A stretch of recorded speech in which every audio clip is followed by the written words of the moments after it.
За массыг хэмжих туршилт хийж үзье.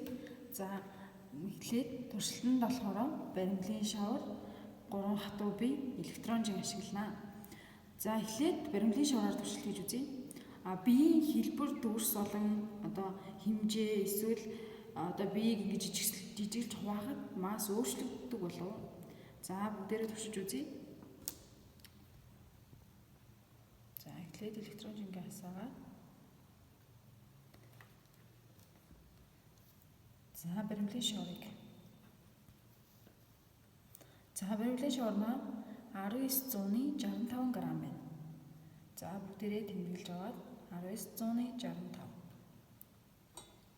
За одоо баримлын шаврын хэлбэрийг өөрчилж үзье бүгдээрээ.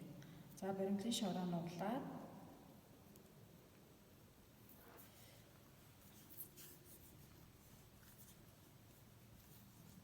за ийм хэлбэртэй болгоод бүгдээрээ хэмжиж үзье. За мөн адил 1965 байна. За хэдүүлээ хэдэн хэсэгт хуваагаад хэмжиж үзье.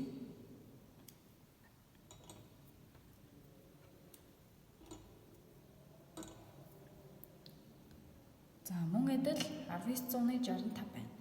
За эндээс харахад биеийн хэлбэр дүрс өөрчлөхөд бас хэдэн хэсэг хуваасан ч гэсэн масс хэвээрээ байд юм байна гэдгийг харагдаж байна. За одоо 3 хатуу бие хэмжээ. За 3 биетэй дараалал нь тавьж үзье. За 8575 г байна. За одоо давхарлаа тавьж үзье.